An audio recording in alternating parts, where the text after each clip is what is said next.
Hello दोस्तों, नमस्कार। तो हम लोग पढ़ रहे हैं भारत का इतिहास। और भारत के इतिहास में जब हम बात करते हैं तो हम पढ़ रहे हैं प्राचीन भारत का इतिहास, जिसे हम एंशियंट हिस्ट्री कहते हैं। तो देखिए, एंशियंट हिस्ट्री जब आप पढ़ते हैं तो आपका जो सबसे पहला टॉपिक आता है वो है पाषाण काल। पाषाण काल मतलब आदि मानव का काल। और इसे कह सकते हैं कि मानव के आजीविका में पत्थर की बहुत बड़ी महत्वपूर्ण भूमिका हुआ करती थी इस काल में। इस काल मतलब पाषाण काल में।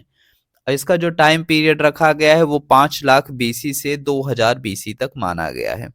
अब देखिए, कभी कभी कालक्रम को लेके बहुत बड़ा कंफ्यूजन क्रिएट हो जाता है कि जैसे कि 5 लाख बीसी से लेके 2000 बीसी तक। अब 2000 बीसी में आप देखते हैं तो 2600 बीसी में से 1900 बीसी में आप देखते हैं 2600 बीसी से 1900 बीसी के बीच में हड़प्पा संस्कृति चल रही होती है। लेकिन उसी के पैरेलल में आप देख रहे हैं कि 5 लाख बीसी से लेके 2000 बीसी में आपको पाषाण काल की संस्कृति भी दिखाई देती है। अब इसका क्या कारण हो सकता है? तो देखिए, इसका एक कारण ये है कि जैसे आप आज के टाइम पीरियड में देख लीजिए, जब आप पूरे समाज का आकलन करते हैं तो एक ही समाज में आप देखते हैं तो एक तबका बहुत ज्यादा हायर क्लास सोसाइटी को रिप्रेजेंट कर रहा होता है। वहीं जबकि आप दूसरे तबके को देखते हैं तो वो एक मिडिल क्लास जीवन जी रहा होता है। और उसके बाद जब आप तीसरे तबके को देखते हैं तो एक लोअर क्लास स्टेटस की लाइफ जी रहा होता है। किसी भी आप सोसाइटी में देखेंगे तो आपको लेयरिंग्स जरूर मिलती है। तो ये हर काल में रहा है। यही वजह है कि आप देखते हैं तो कहीं पे पाषाण काल चल रहा होता है इतिहास में, तो कहीं पे वैदिक संस्कृति चल रही है, तो या फिर कहीं पे आप देखेंगे ताम्र पाषाण युगीन संस्कृति भी चल रही होती है। तो इसको लेके कंफ्यूज नहीं होना है। इतिहासकारों ने जिस जिस काल को जैसा जैसा नाम दिया है, बस आपको उसी को याद रखना है मोटे तौर पे। फिलहाल इनका काल के आधार पे ज्यादातर क्वेश्चंस नहीं बनाए जाते हैं, लेकिन आपको मोटे मोटे तौर पे ये चीजें जाननी है। तो हम किसकी बात कर रहे हैं साथियों? पाषाण काल की। तो 5 लाख बीसी से लेके 2000 बीसी तक इसका टाइम पीरियड माना गया है पाषाण काल का। जब पाषाण काल को हम डिवाइड करते हैं तो पाषाण काल के 3 पार्ट डिवाइड किए जा सकते हैं। पहला आता है पूरा पाषाण काल, फिर दूसरा आता है मध्य पाषाण काल, और जबकि तीसरा आता है नवपाषाण काल। अगर हम बात करते हैं पूरा पाषाण काल, तो देखिए, पूरा पाषाण काल को हम पहचानते हैं जिसमें क्या कहा गया इसकी विशेषताओं में। शिकार होता था, मतलब जो आदि मानव थे वो शिकार करते थे। फिर संग्रह भी किया करते थे। संग्रह मतलब उन्हें इकट्ठा करके रखते थे, जो भी शिकार वगैरह होता था उसे रख लिया करते थे। और उसमें कहा जाता था कि जो आदि मानव थे उन्हें आग का ज्ञान नहीं था, मतलब उन्होंने फायर डेवलप नहीं की थी, उस समय आग उन्होंने डिस्कवर नहीं की थी। अब जो इसका टाइम पीरियड है पूरा पाषाण का, उसे माना जाता है 5 लाख बीसी से लेके 10,000 बीसी तक पूरा पाषाण काल का टाइम चलता है। उसके बाद आता है साथियों मध्य पाषाण का। अब इसका कालक्रम बताया जाता है कि 10,000 बीसी से लेके 6,000 बीसी तक मध्य पाषाण काल माना गया है। अब मध्य पाषाण काल में जो मुख्य एक्टिविटी होती थी तो वो क्या था? शिकार संग्रह होता ही था, और उसके साथ ही आग की खोज जो है हो चुकी थी। और नेक्स्ट उसके बाद जो आता है मध्य पाषाण के बाद नवपाषाण काल आएगा, और ये स्टार्ट हो जाता है आपका 6000 बीसी से लेके 2000 बीसी तक। तो ये आपका नवपाषाण काल हो जाता है। और नवपाषाण काल में कहा जाता है कि कृषि की शुरुआत हो चुकी थी। नवपाषाण काल के टाइम में कृषि आपका शुरू हो चुका था। और नेक्स्ट अगर हम बात करते हैं पूरा पाषाण काल को देखते हैं साथियों, तो पूरा पाषाण काल को 3 पार्ट में डिवाइड किया गया है। और जो इसमें कहा गया है कि जो पूरा पाषाण काल था, पत्थरों के उपकरण के आधार पे जीवन यापन में परिवर्तन के आधार पे पूरा पाषाण काल को डिवाइड किया गया था। मतलब पत्थरों का उपकरण तो बनाया जाता था, ये हर कोई जानता है, पाषाण काल में पत्थरों के ही उपकरण बनाए जाते थे। लेकिन उस उपकरण में विविधताएं थी। हर टाइम पीरियड जैसे जैसे काल बदला है तो उनके उपकरण में औजार में परिवर्तन भी देखने को मिला है। इसी के आधार पे डिवाइड किया गया है पूरा पाषाण काल को।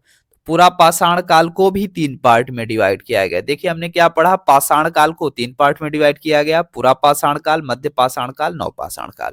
अब पूरा पाषाण काल को भी 3 पार्ट में डिवाइड किया जाता है। पूरा पाषाण काल का जब 3 पार्ट डिवाइड करते हैं तो पहला आता है निम्न पूरा पाषाण काल, फिर दूसरा आता है मध्य पूरा पाषाण काल, और तीसरा जो आता है उच्च पूरा पाषाण काल। तो इसको आप याद रखेंगे, पहला निम्न पूरा पाषाण काल, फिर दूसरा मध्य पूरा पाषाण काल, और तीसरा आएगा उच्च पूरा पाषाण काल। अब इन तीनों काल के उपकरण को हम लोग जानने वाले हैं। तो जिसमें पहला आता है साथियों निम्न पूरा पाषाण काल में देखेंगे तो जो आदि मानव था क्या क्या उपकरण यूज करता था। तो इसमें आपको हैंड एक्स मिल जाएगा, क्लेवर मिलेगा, चॉपर चॉपिंग पेबल मिलेगा, चॉपर चॉपिंग पेबल जैसे पत्थरों के उपकरण मिलते हैं। ये उपकरण मूल पत्थर से ही बने हुए होते थे। मूल पत्थर से मतलब एक ही पत्थर से इन्हें तराश के बनाया जाता था, ये खास बात थी। फिर दूसरा जब आता है साथियों निम्न पूरा पाषाण काल के बाद जो अगला काल आता है वो मध्य पूरा पाषाण काल है। और मध्य पूरा पाषाण काल में जब आप उपकरण देखते हैं तो इसमें आपको ब्लेड दिखेगा, बोर दिखेगा, पॉइंट दिखेगा, स्क्रैपर दिखेगा। स्क्रैपर वो होता है जिससे खुरचा जाता है, किसी चीज को खुरचने के लिए स्क्रैपर्स का यूज होता है। आज भी आप देखते हैं तो नॉर्मल लाइफ स्टाइल में स्क्रैपर काहे के लिए यूज होता है, खुरचने के लिए होता है। अब ये सब उपकरण जो होते थे साथियों, ये उपकरण में क्या होता था, सल्क या फ्लेक से बने होते थे। किसके बने होते थे, कह सकते हैं कि ये जो उपकरण होते थे चाहे ब्लेड हो गया, बोर, पॉइंट, स्क्रैपर्स, ये सभी उपकरण किससे बनते थे, सल्क या फ्लेक से बने थे। अब नेक्स्ट कहा भी जाता है ऐसा साथियों की उपयोगिता तय करती है कि मानव उसका यूज करेगा कि नहीं करेगा। कोई भी चीज हो अगर उसकी उपयोगिता ही तय करेगी कि हम लोग उसका यूज करने वाले हैं कि नहीं। जैसे आज के टाइम में अगर हम देखें उपयोगिता की बात कर रहे हैं तो आज देखिए, आज हम लोग बैलगाड़ी का यूज नहीं कर सकते किसी एक जगह से दूसरे जगह जाने के लिए, क्योंकि आज हमारे पास बस है, ट्रेन है, कुछ इस तरीके की जब हमारे पास परिवहन है तो हम लोग बैलगाड़ी का यूज नहीं करेंगे। क्यों?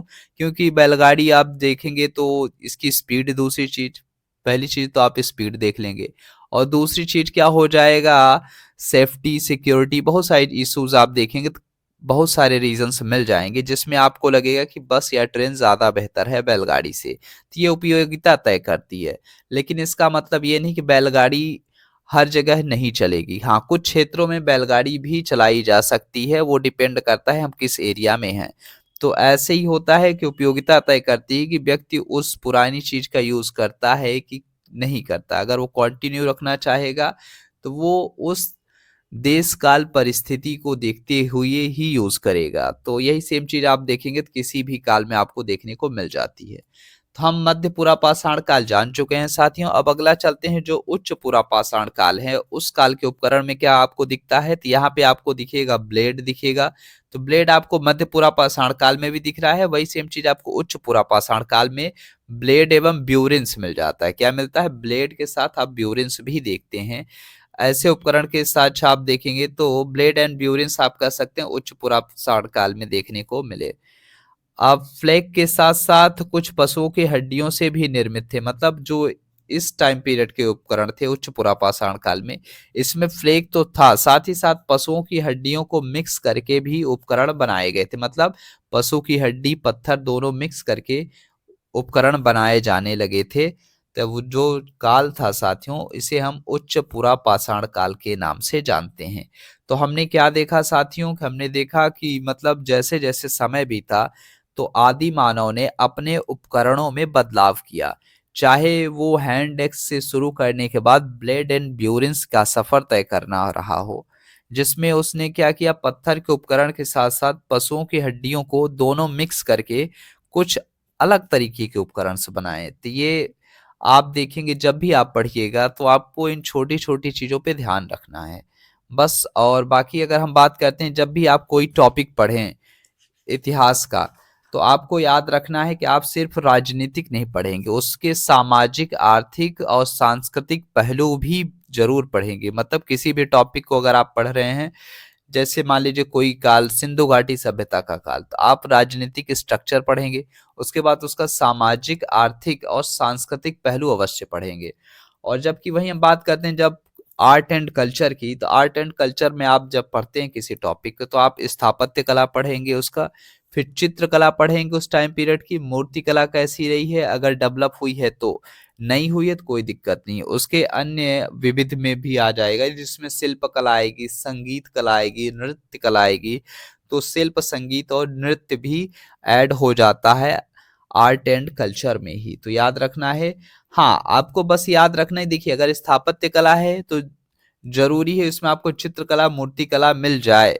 अगर नहीं मिल पा रहा है, मान लीजिए मूर्तिकला नहीं डेवलप हुई है, जैसे अगर मान लीजिए आप जाते हैं पूरा पाषाण काल में, अगर मूर्तिकला नहीं है तो कोई जरूरत नहीं है, लेकिन हाँ डेवलप हुई है तो आप उसे पढ़ सकते हैं। ओके, तो बस आपको ये चीजें बस ध्यान रखना है कि मूर्तिकला डेवलप थी, चित्रकला था कि नहीं था, चित्रकला में कौन कौन सी कलाएं हमें देखने को मिली, आखिर उन्हें कहाँ पे उकेरा गया, भित्ति चित्र थे, कैसे चित्र थे।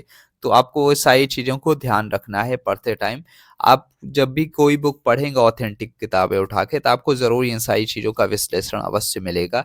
चाहे वो आर.एस. शर्मा प्राचीन भारत का इतिहास जब आप पढ़ेंगे हिस्ट्री में, तो आपको ये सारी चीज देखने को मिलती है। मिलते हैं अपने नेक्स्ट वीडियो, तब तक के लिए बाय बाय।